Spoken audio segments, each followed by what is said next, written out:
I said, this is my hair. I bought it. I'm staying. She made us laugh. She made us cry. And man, she could sing. Nell Carter was that rare kind of performer who could walk into a room and light it up before she even said a word. From the church choirs of Birmingham to the bright lights of Broadway and the laughter of primetime TV, she did it all. But behind the applause and the smile, there was pain deep, private pain that fame could never fix. She broke barriers for black women on television, yet never truly got the credit she deserved. Her story is one of brilliance, struggle, and a legacy that still shines 20 years after her passing. Let's get into the story of the unforgettable Nell Carter right now. Let me know where you're watching this from in the comments. Grab yourself a warm drink, maybe a cup of water or tea, sit back, and let's start this journey together. Nell Ruth Hardy was born on the 13th of September 1948 in Birmingham, Alabama, a city that, at the time, was one of the most racially divided places in America. The 1950 was no easy decade for a young black girl trying to find her voice. Her mother, Edna May, worked long hours as a maid to keep food on the table, while her father, Horace Hardy, passed away when Nell was still a child. That loss hit her hard. The absence of a father figure and the constant struggle of poverty would shape the emotional depth that later came through in her voice. Growing up in the Deep South, faith was everything. The church wasn't just a place to worship, it was the beating heart of the black community. And for little Nell, it was also her first stage. She sang in the choir at the Mt. Zion Baptist Church, and folks around town started whispering that she had something special. That big, soulful voice didn't just fill the room, it lifted spirits. Even at a young age, Nell had that rare ability to make people feel something. But outside those church walls, life was rough. Segregation was real, and so was the danger. Birmingham was the epicenter of racial tension bombings, protests, and fear were part of everyday life. Yet somehow, Nell carried herself with joy. She once said that singing was how she escaped all the noise. "When I sing," she told a friend, "I forget where I am." By the time she reached her teenage years, she was already performing in local events and school productions. Teachers noticed her talent and encouraged her to pursue the arts, but opportunities for young black women in Alabama were nearly non-existent. Still, Nell refused to let her dreams be boxed in by circumstance. She had that inner fire, that determination that made people stop and say, "This girl's going somewhere." Oh, in a world that tried to silence her, she kept singing louder. Every note carried the story of a girl who had already seen too much pain but refused to let it define her. That strength, that grit would soon carry her far beyond Birmingham. As Nell moved through her teenage years, her world began to expand. She attended A.H. Parker High School, one of the most respected black schools in Birmingham, where art and music weren't just extracurricular, they were a form of survival. Her teachers saw something extraordinary in her voice. They'd tell her, "You don't just sing, you testify." And they were right. Nell wasn't trying to sound like anyone else. She sang with the power of someone twice her age, with raw emotion born from hardship and faith. But even with talent that big, opportunity was still small. The 1,960 inches Alabama wasn't kind to dreamers, especially not to a young black girl who wanted to make it in show business. Still, Nell wasn't afraid to dream out loud. She started performing in small local shows and church fundraisers, catching the attention of traveling musicians who passed through town. They'd tell her, "You belong in New York, baby, that's where the real stage is." Those words stuck with her. At just 15, tragedy struck again. Her older brother, Bernard, was accidentally killed when a shotgun discharged at a friend's house. That loss shattered her world. It was the kind of pain no teenager should have to carry. But Nell turned that grief into fuel. Singing became her therapy. The more life tried to break her, the louder she sang. By her late teens, she joined a gospel group called the Melodettes, performing around the South. Those gigs didn't pay much, but they gave her something even more valuable: confidence. Standing on those makeshift stages, watching people clap and cry to her songs, Nell knew she was meant for something bigger. Eventually, the call of destiny grew too loud to ignore. With nothing but a small suitcase, a few dollars, and a dream, Nell left Birmingham and headed to New York City in the late 1960s. She didn't know a soul there. No safety net, no promises, just her voice and her faith. It was a leap of faith that would change everything. From the dusty streets of Alabama to the neon lights of Broadway, Nell Carter was about to begin the journey that would turn her from a church girl into a star. When Nell arrived in New York City in the late 1960s, the world suddenly felt enormous. She was just a small-town girl from Birmingham, standing in the middle of Harlem with nothing but her suitcase and that thunderstorm of a voice. Money was tight. Man, she worked every odd job she could find, waiting tables, cleaning houses, singing in smoky jazz clubs just to get by. But every night she performed, people remembered her. Her sound was unlike anything else on the scene, deep, raw, filled with gospel fire and pain that came straight from the soul. At first, it was all hustle. She sang backup for local artists, did a few off-Broadway gigs, and even joined a touring ensemble that performed spirituals across the East Coast. Those early years built her resilience. She learned the grind of show business the hard way, late nights, little pay, big dreams. Yet, even when the rent was overdue, she never stopped believing that her break would come. That break finally arrived in the mid-1970s when Nell landed a role in the Broadway musical Don't Bother Me, I Can't Cope. It was a small part, but it put her name on the map. Critics began to notice her stage presence, that radiant energy that made the audience lock in on her every move. One director described her as a voice that could shake the rafters and a spirit that could melt hearts. Endo. Then came Ain't Misbehavin', the show that would change everything. The production, based on the music of Fats Waller, needed performers who could sing, dance, act, and command a stage all at once. And man, Nell delivered. When she stepped out on that stage, it wasn't just performance, it was testimony. Her renditions of Mean to Me and Honeysuckle Rose had people leaping to their feet night after night. She didn't just play the part, she was the part. The show became a massive hit, earning rave reviews on Broadway and beyond. Audiences couldn't get enough of her. She brought soul, humor, and a rawness that felt authentic in every line. By 1978, Nell Carter won the Tony Award for Best Featured Actress in a Musical. That moment, standing on stage holding her Tony, was the culmination of years of struggle, sacrifice, and faith. From Birmingham to Broadway, she had made it. But Nell wasn't done yet. The Tony opened doors that had once been shut. Television producers started calling. Hollywood was finally paying attention. What came next would take Nell from the lights of Broadway to living rooms across America. After her Tony win, Nell Carter became one of the most talked-about talents in New York.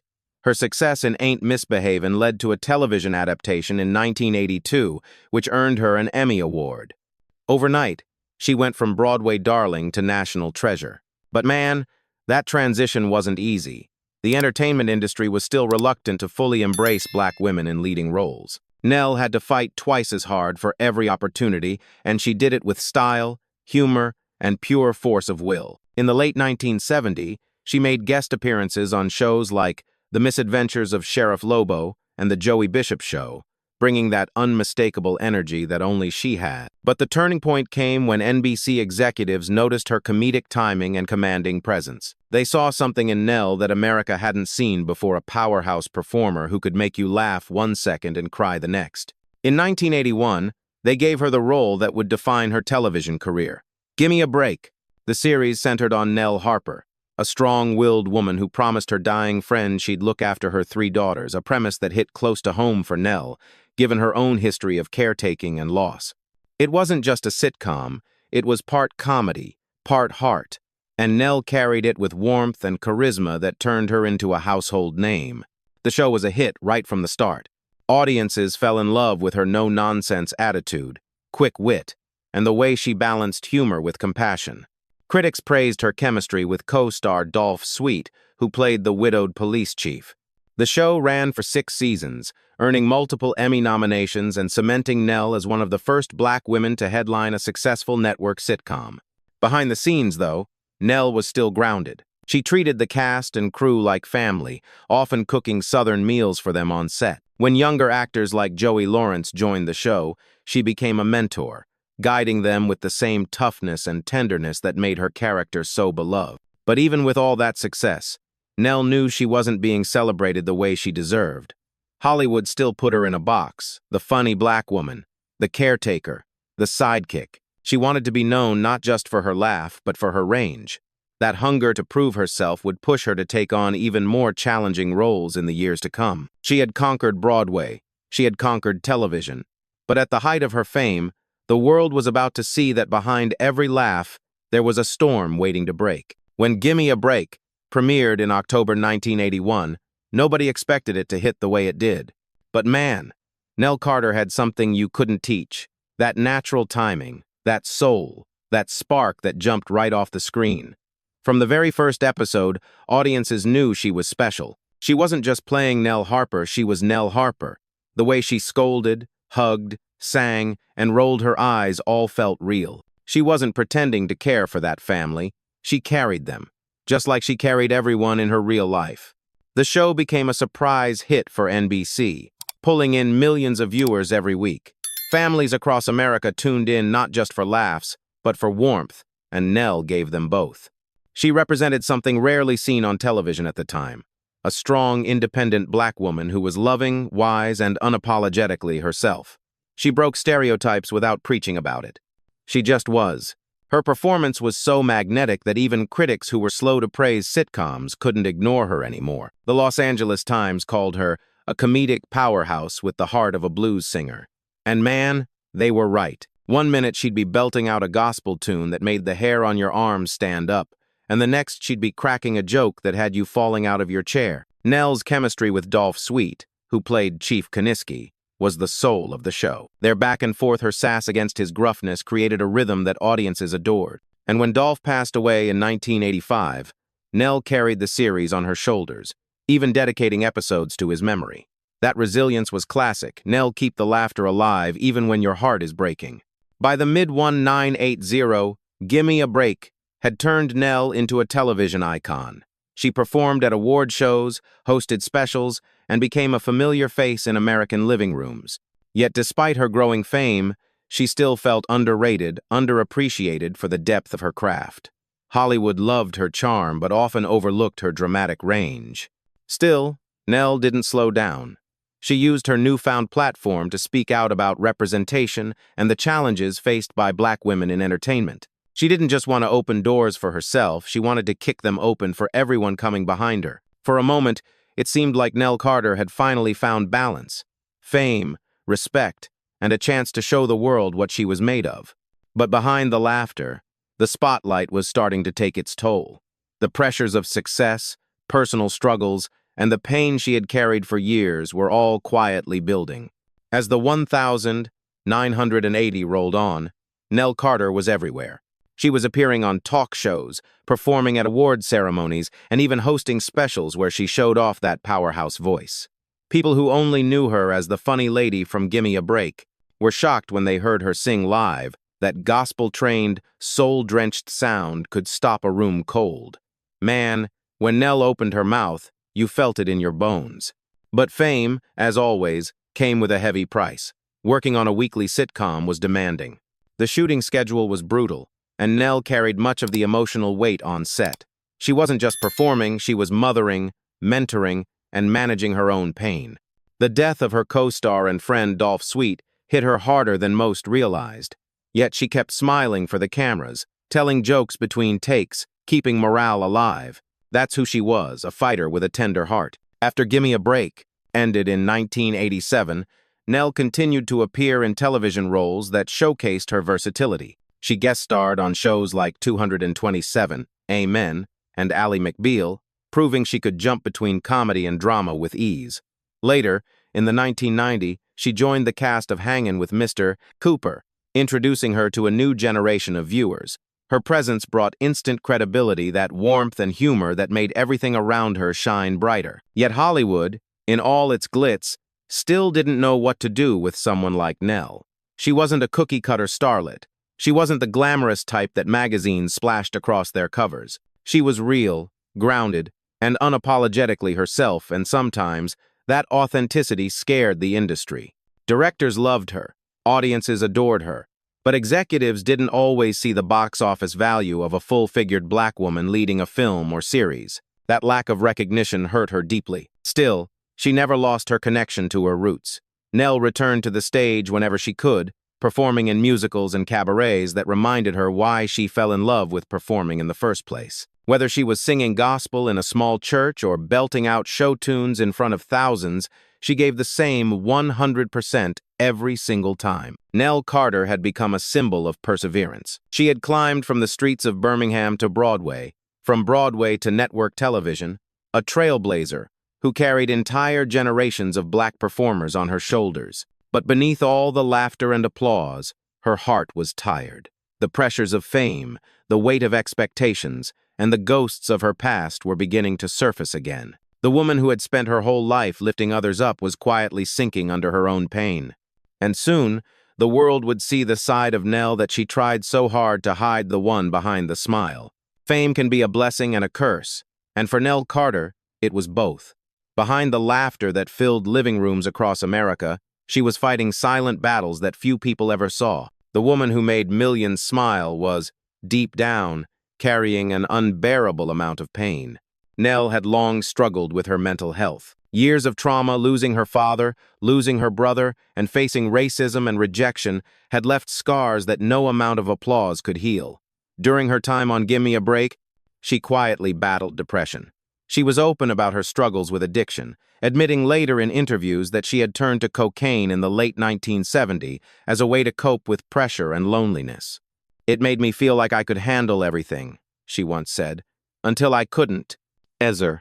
At the height of her fame, Nell entered rehab to reclaim control of her life. It wasn't easy. She had to do it under the glare of the media, with fans and tabloids speculating about her every move. But Nell faced it head-on. She didn't hide from her mistakes. She tried to learn from them. That honesty, that vulnerability, made people love her even more. She wasn't pretending to be perfect, she was human. Still, the hits kept coming. In 1982, Nell experienced one of the most devastating losses of her life. She suffered a miscarriage. For a woman who had always wanted to be a mother, that pain cut deep. She later adopted 3 children, pouring all of her love and care into them. Yet even motherhood, as fulfilling as it was, couldn't always silence the ache inside her. She was raising her kids, working nonstop, and trying to maintain the image of the cheerful star everyone adored, all while dealing with the private storms that wouldn't let up. As if emotional struggles weren't enough, Nell also faced constant pressure about her appearance. The entertainment industry, especially in the 1980s, was brutally unforgiving. Executives and producers often made comments about her weight, implying that she would be more marketable if she lost pounds. "Imagine hearing that when you've already given everything you have." Nell once said, "I've been every size, and I've still got the same voice." It was her way of reminding the world that talent had no dress size. But the relentless grind of Hollywood, mixed with personal demons, began to take a toll on her body. Health issues started creeping in: diabetes, high blood pressure, fatigue. She'd push through pain just to perform, smiling for the cameras when all she really needed was rest. She had always been the caretaker, the one who looked after everyone else. But who was looking after her? That's the heartbreaking part of Nell Carter's story. The world saw a woman full of life and laughter, but behind the spotlight was someone trying desperately to hold herself together. By the 1990s, Nell Carter was still fighting not for fame this time, but for peace. She had kicked her drug habit, regained control of her career, and focused on being the best mother she could be. But the battle to rebuild herself was far from over. Years of pressure, exhaustion, and heartbreak had left invisible bruises that even she couldn't laugh through anymore. She tried to make a comeback in music, returning to her gospel and jazz roots. She toured small venues, singing songs that told her story better than any interview could. Those performances were raw, soulful, and deeply personal. The audiences that came to see her weren't just fans, they were witnesses to a survivor. When she sang, you could hear both the pain and the hope in every note. In 1997, she took a brave step and appeared on Broadway again in Annie as Miss Hannigan. Critics praised her performance, calling it sharp, funny, and full of attitude. But behind the curtain, Nell was dealing with recurring health problems. Diabetes had become a serious issue, and she suffered from fatigue that made performing harder and harder. Still, she refused to quit. She told friends, "I'll rest when I can't sing anymore." Sadly, that day would come sooner than anyone expected. In 2002, Nell collapsed on stage during a theater rehearsal. She was rushed to the hospital and later revealed she had been struggling with diabetes, complications, and exhaustion. Doctors advised her to slow down, but Nell didn't know how to do that. Her whole life had been about pushing forward through pain, through loss, through disappointment. Performing was not just her job, it was her way of breathing. Then, on the 23rd of January, 2003, tragedy struck. Nell Carter was found unresponsive in her Beverly Hills home by one of her adopted sons. She had passed away at just 54 years old. The cause was ruled as heart disease, complicated by diabetes. The news hit fans like a thunderbolt. People who had grown up watching her couldn't believe it. One minute she was that smiling, vibrant woman on their TV screens, and the next she was gone. Tributes poured in from all over. Co-stars, producers, and fans filled the airwaves and the internet with love. Joey Lawrence, who played Joey on Gimme a Break, said, "She was like a second mom to me." Others described her as generous, hilarious, and full of life. But what hurt the most was how little the mainstream media talked about her compared to other stars. Once again, Nell Carter was being overlooked even in death. That's what made her story so bittersweet. She gave her heart to the world, but the world didn't always give that same love back. Yet even in her final days, she was still giving, still singing, still loving, still trying to lift others up. In the years after Nell Carter's passing, her voice, her laughter, and her spirit refused to fade away. She left behind a body of work that continues to move people from Broadway to television reruns that still air today. When you watch Gimme a Break, now, it's more than just a sitcom. It's a time capsule of her brilliance, her humor, and her heart. Every episode is a reminder of how she could command the screen without ever losing her warmth. What made Nell so special was that she never fit neatly into a single box. She was a singer, an actress, a comedian, and a storyteller. She could make you laugh until your sides hurt, and then turn around and break your heart with a single song. That kind of range is rare, man. Real rare. And that's why people still talk about her decades later. You can see her influence everywhere. Amber Riley from Glee, Jill Scott, Jennifer Hudson, Octavia Spencer, and Davine Joy Randolph have all walked through doors that Nell helped open.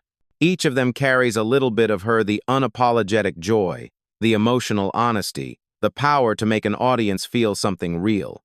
When people talk about Black women in comedy and television paving the way, Nell's name should always be in that conversation. What's crazy is that younger audiences are still discovering her today through streaming and YouTube clips. They see those old performances, the sass, the sparkle, the soul, and can't believe someone like her was doing all that in the early 1980s.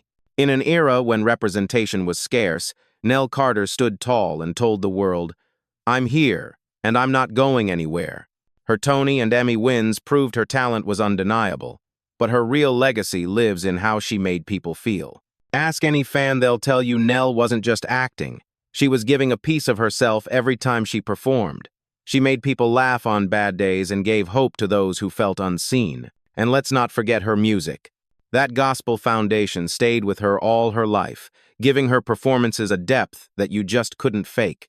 Whether she was singing Broadway classics or spiritual hymns, she sang with the conviction of someone who had lived every word. Nell Carter didn't just entertain, she inspired. She reminded people that greatness doesn't always come wrapped in perfection, and that real beauty lies in authenticity.